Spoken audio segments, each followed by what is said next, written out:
Hanamura, one of the many cool things coming to Heroes with Heroes 2.0. In fact, Caldoro over here, you're casting a show match with that map. Yeah, exactly. We're going to cast a show match with Dread, actually. Fnatic playing in there too.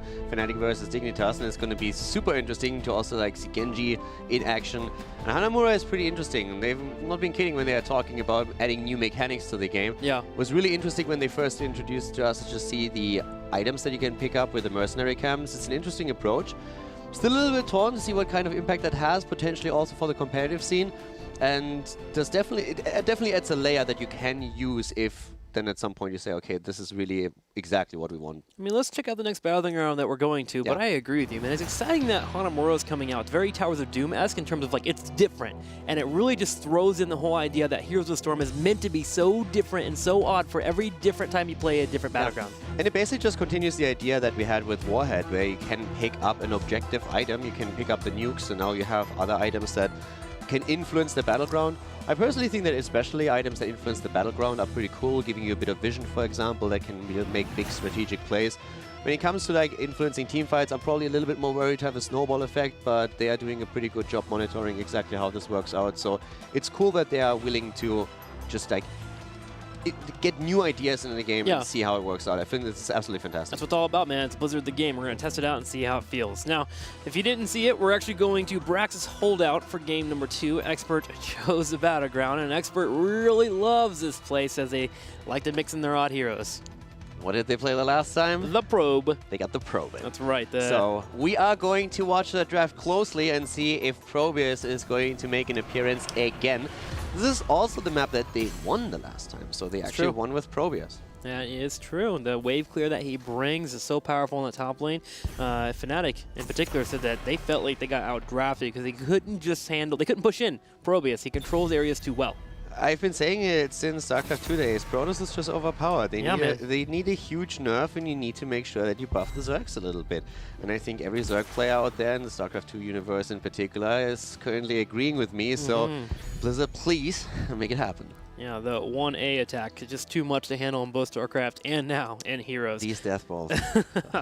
Arthas banned out. Again, Expert not giving a chance to Trick Esport to run that hero. They love to get that foundation. They love to captain with the Lich King himself. Gul'dan will be the first pick. Malfurion and Falstad for Expert. Yeah, and by the way, while we're still talking about the StarCraft Protoss, I'm still angry with David Kim for the Archon toilet. Oh. Never forget. That was so fun to watch, man. It was enjoyable. How is that fun to watch? My boy Lucira plays his heart out and gets demolished in 1 second because... I'm not going to talk to you anymore. He needed like 10 more APM. No. He could have beat it. Easy. Easy. Did you eat? I can't talk to this Caldoro's tilted. It's over. It's over. One day we'll get an Infestor in Heroes, and that'll be some good times.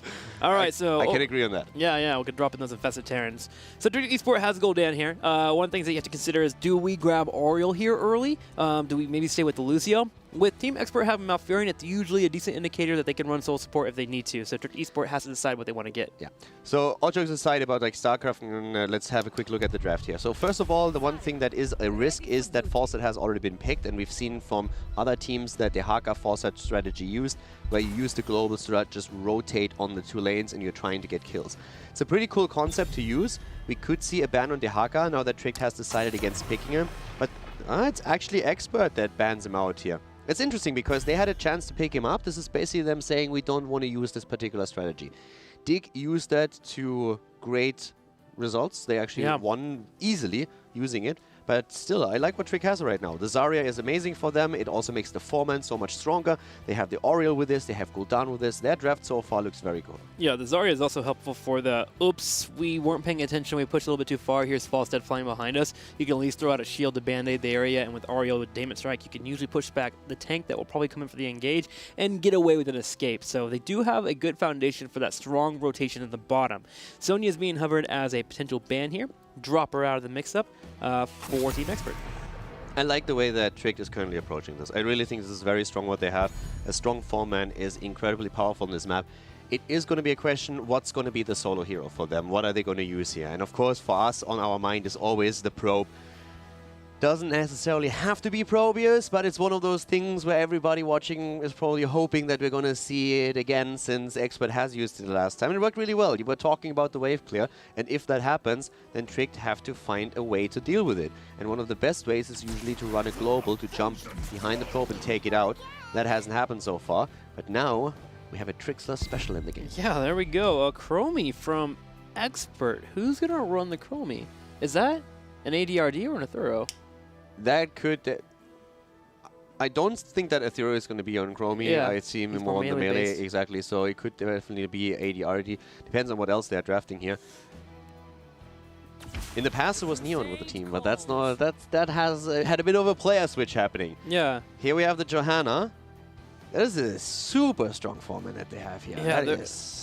Their 4-man and their wave clear is incredible compared to Team Expert, which means we need wave clear for Expert, and we've been talking about it. It starts with the Pegan into the Robius is broken. So we're going to see what happens here for Expert if they pick up their 5th hero. On the left side, what do we get for Tricked? I'm very curious to see, to be honest. I mean, the Haka would have been an option, but the Haka is already out, so that's not going to be your weapon of choice. But let's find out what they are picking for the top It's lane. a Thrall, maybe? Let me just get it. Nope, it's going to be the Ragnaros. Okay, so they're just going to clear it out and use the Ragnaros for the Molten Core. And as Expert move into their Probius here, the possibility for Expert to blow up people is kind of hard with Zarya being here with the shields, but again, we've already talked about in the past how good it can be against an Ariel. She doesn't have the cleanse available, so Temporal Loop gets pretty good. Johanna is one of those great tanks, though, for being in the front line. She can tank those sandblasts that are coming in from Chromie. I have to admit that at this point, I am liking Tricked's draft a lot, and I'm a bit afraid for Expert here. So there's, I mean, don't get me wrong, there's some potential for sure. With Oriel not having a cleanse available, Chromie can make a couple of plays, but I think with Zarya in the mix and with that Johanna too, you have very little targets, or a few targets that you can lock down that way. And also a Nubarak as a solo frontliner is a bit odd if they run. I mean, they cannot run a noob at the top, false at the top, but I feel like they have to be in the 4-man, so they pick Leoric for the top lane. Yeah, I'm probably going to be eating my words later on, but I don't like the draft. I like Tricked Esports draft too, mostly also because the Ragnaros is a great counter to Chromie as a fill-in. You go on, you get the wave clear that you need to, but Chromie, when she's a Sandblast, she actually kind of self-stuns herself, and that's an easy Sulfur Smash. You just drop it right top of her face, and she gets chunked down to, I believe, like a 5th of her health bar just off of it, even if she's full health. But just think about those setups that we are most likely going to see. Leoric will face Ragnaros on lane. So that's fine, but the 4-man, I'm very worried right now for Expert. They can poke with Chromie quite a bit, and they have the damage output there, but they run Anubarak as the only frontliner. There's a massive amount of wave clear on the other side. You have protection through Oriel, who can get the energy thanks to Gul'dan, so that shouldn't be an issue. And you have Zarya. I think the 4-man of Tricked is just looking so much better. Yeah, it's looking really strong, and they can handle the pressure of Chromie. Chromie sitting in a lane usually wants to be able to drop down the Dragon's Breath and, of course, use a Q and try to break down a target. But with Johanna and Zarya sitting in the front, they can literally bolster and take that damage their way with Ariel being a mana battery. Yep. And on top of that, if they predict it correctly, they can drop down the shields. And now Zarya gets much more stronger because of that and can poke out Chromie with a Q. So this is a bit of a hard draft, but it is Expert. Expert does odd things, and they make it work. And talking about things, I would like them to use the fall stat to set up ganks. That would be one of the things where they can gain extra value.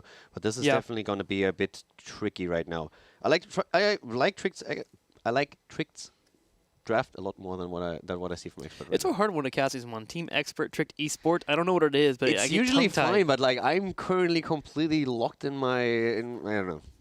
I can always blame that I'm not a native speaker, so you don't have that excuse. I'm not a native speaker either, man.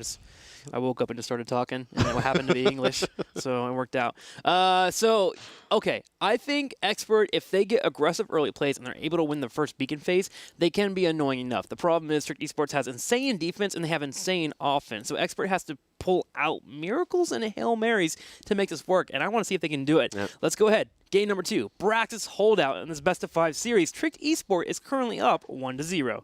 Tricked Esports is indeed up 1-0, and they have a very solid draft for the second map now too. Question, of course, is can they translate that into another victory and make it a 2-0 in the best-of-5, or are we going to see Team Expert come back? To the left, it's Tricked with Rema on Johanna, Alex again on Zarya, Eternal on the Ragnaros, Crosby is playing Gul'dan, and Gnapper on Oriel.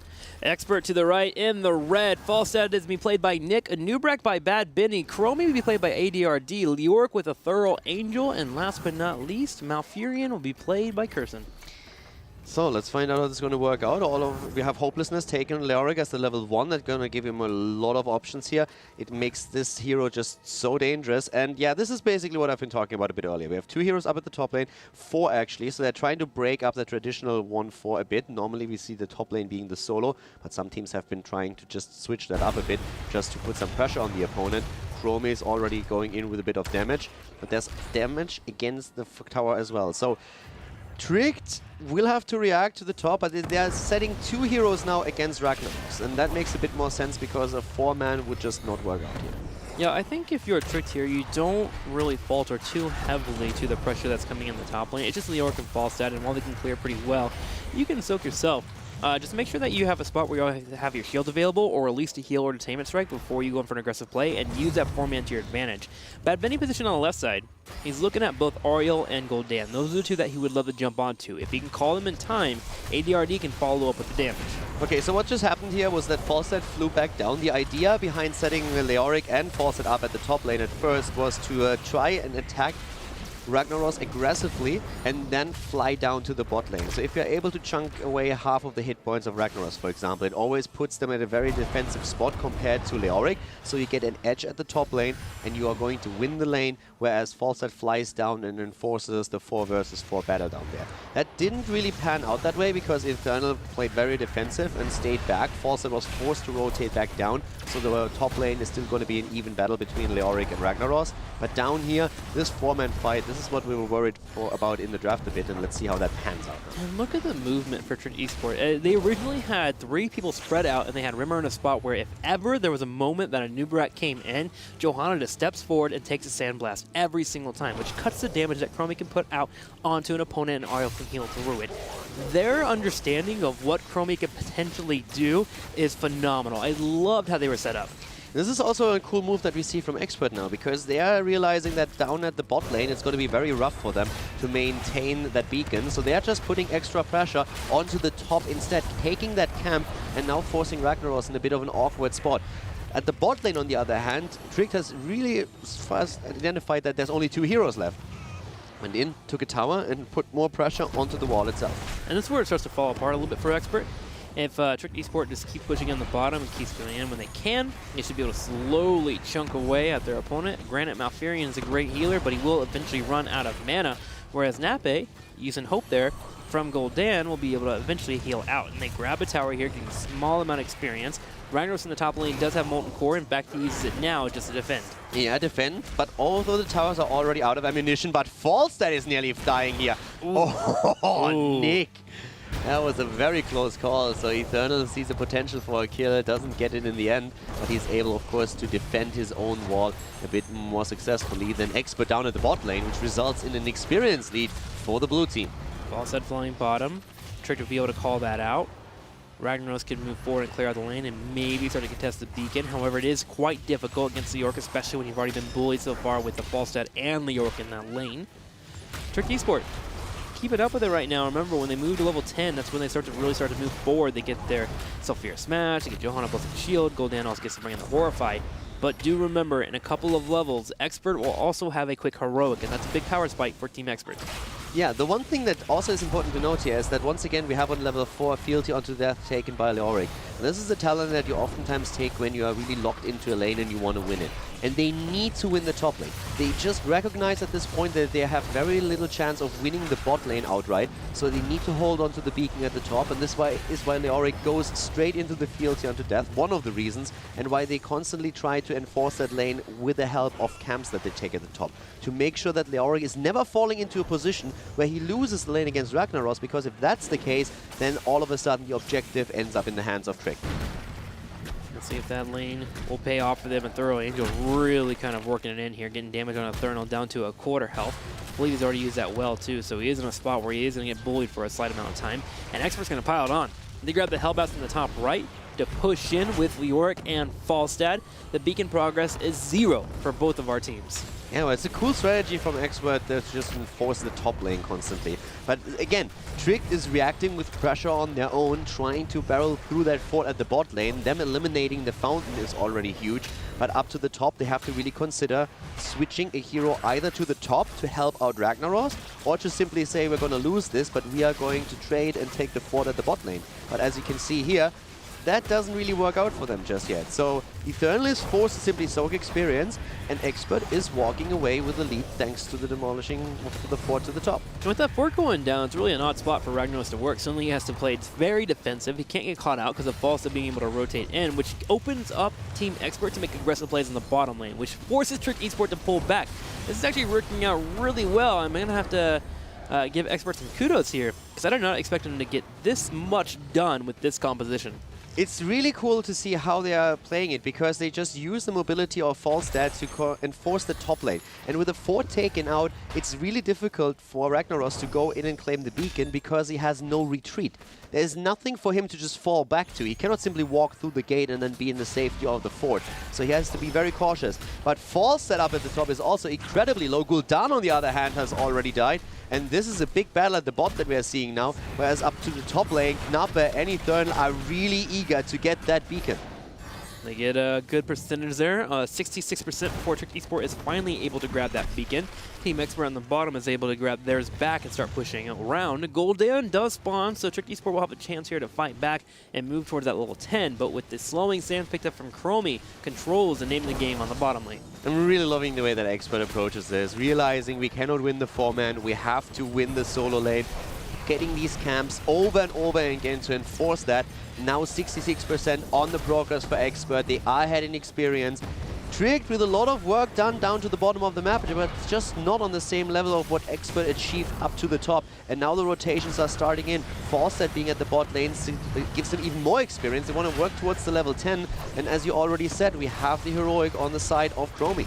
With 4 people on the top, Falstad can fly in at any point. Ragnaros is hoping to put pressure on that bottom lane before Falstad could do that rotation, and if he does, he will get punished in terms of experience. So Trick Esports is holding on right now. They know they have defense if they need it. Level 10 will give them the ability to bring out fights as well, but Gul'dan on the top right, picked out by Bad Benny. Really well done. Expert is playing a very crisp game here, understanding their weaknesses and their strengths and catering to them. So now they will win the objective with 100% against 0. Doesn't look like Trick has any chance of making something happen here. And also camps claimed again. This is pretty cool to see. The mobility that is being used here by Expert, this is just very crisp play. So right now, Ragnaros is trying to figure out where exactly Team Expert is rotating to. They have the option to put some pressure on the top lane and then immediately move down to the bottom left to open up the fort. And at that point, he could use Molten Core. Gul'dan is decent enough to clear out this top lane. He just has to be careful here. Bad Benny has shown multiple times that he's willing to get aggressive. Yeah, and this is what they're doing right now. Down to the bottom, we have Ethereal just like going completely ham on the fort, but up to the top, this is a keep that's on the line. And Trick needs 10. Here comes Ragnaros with the Molten Core, immediately aiming towards that 10. He will grab the experience in just a second, and Leoric isn't even bothering about the top. He was moving towards the top, but now goes back bottom to just get more. Oh, actually he turns around again, trying to force that fight after all. Massive flank there from Rimmer. Moving in, but you're right, with 10 not being there, he couldn't get in. Leoric on the minimap looked so confused for a moment. He moved to the top and then decided, okay, we're not actually going to fight, therefore they keep. Starts moving back down. Then all of a sudden we see Trick trying to engage. He moves back top. The disengage happens and he's just like a yo-yo effect the entire time. Bouncing, do I go top, do I go bottom? Like, where do I go? I'm really confused here. Thorough trying to help out. It's kind of odd to be a sub-in, right? You don't want to make the incorrect call and suddenly make your team upset with you. So yeah, you're just yo-yoing around. Could have maybe pushing that fort a little bit more. Now 10 is here. Yeah, and they still got the fort, so he moves down, Falstad assisted him a bit, and they take that fort down regardless. But as you said, 10 is finally here, but it's an entire level disadvantage that we see for Trick. Yes, it is. Chromie having the timeout too. If we ever do have a hard engage, Sulfure's match coming out, he can drop that timeout and nullify that big burst damage coming in. Eternal on the left side here, bringing out damage as Rimmer leads the charge. And Falstad is, in the meantime, taking camps and pushing the top lane, so that Global sees a lot of use for Team Expert. They are really exploiting it as much as they can. We have a 5 versus 4 situation at the bottom of the map, but thanks to the fort, this is something that Expert can accept right now. And Nick is now finally flying in, but it's going to force someone on the side of Trick to the top lane, because this is starting to pressure the keep even more in just a few seconds. Oh, time trap into a mighty gust. Eternal's been locked down. Can he retreat here? He's going to have his Q in a second here for a heal. The Aegis does come out to help him live there. Nape with the heal. Deep Breath coming out at the same time on the left side. Now Furion does get horrified. Rimmer charging in and trying to focus the target down. Yeah, but no kill yet. And Aegis also has a bit of a downside here, because it more or less paints a target on a hero that Chromie can exploit. It is a very difficult one to manage.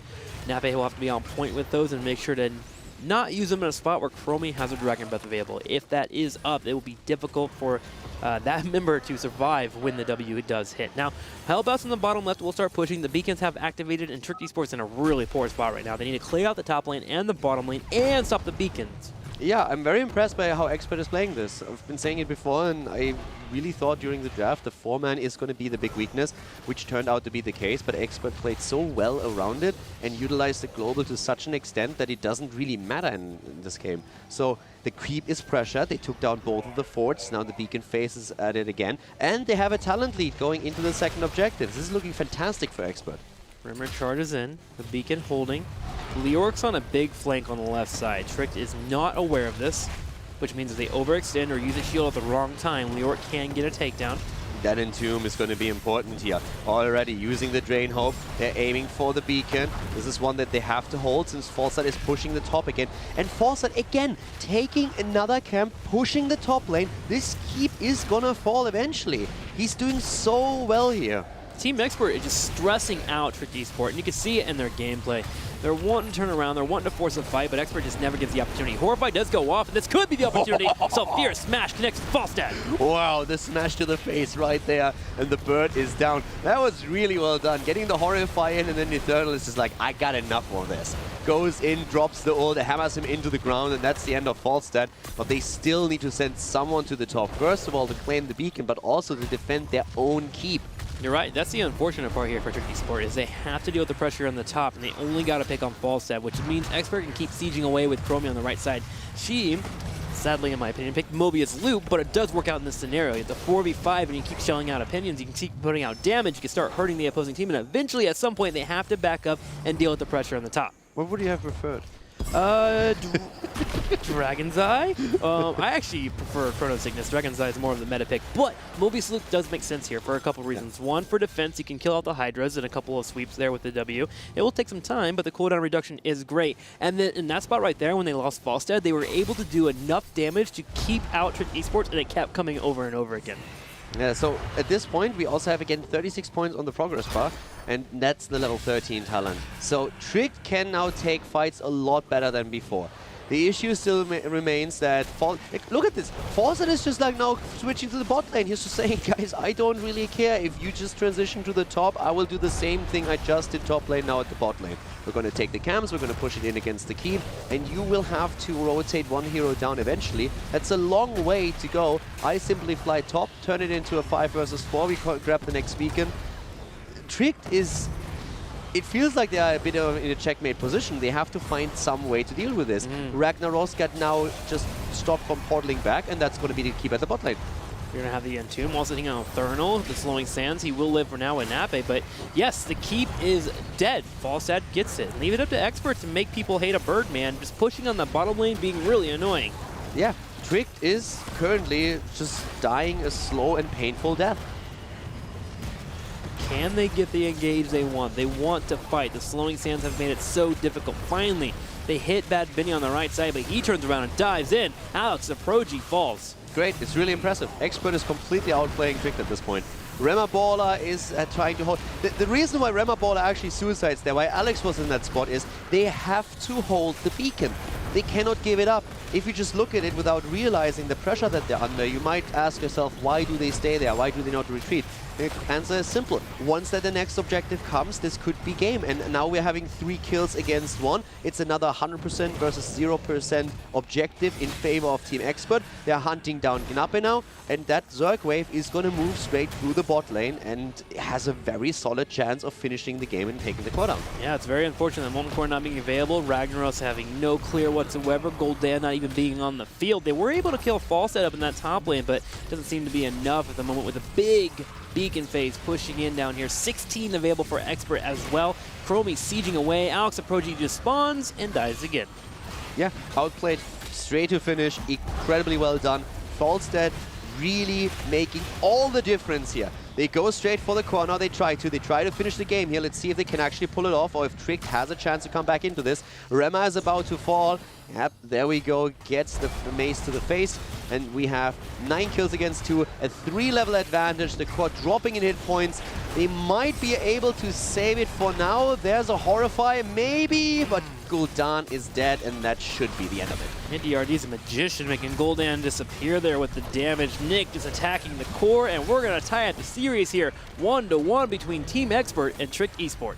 Making it look easy. Very well done.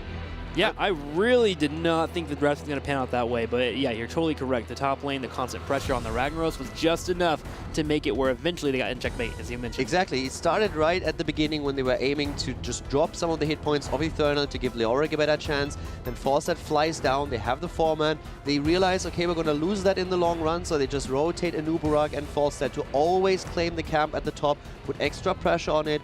Falstad helps out Leoric a bit. They break through the wall. They start to take down the fort. Once the fort is gone, you cannot reclaim that beacon. It just doesn't work. So Falstad constantly flying between the 2 lanes, making sure that he pushes lanes with mercenary camps, goes for the keeps, and Tricked was just slowly and steadily losing ground, losing beacons, and that was a beautiful play from Expert. Well, if you are Tricked Esports, something to consider is this is a battleground that Expert does excel on. They love coming to this battleground. They love trying different strategies. We've seen at a point a Nova pick with Precision Strike in the past from Expert. So just go into game number 3 and expect to play a standard battleground, if you will. So let's go ahead and get ready for that. Game number 3. We'll be right back. This is the HGC.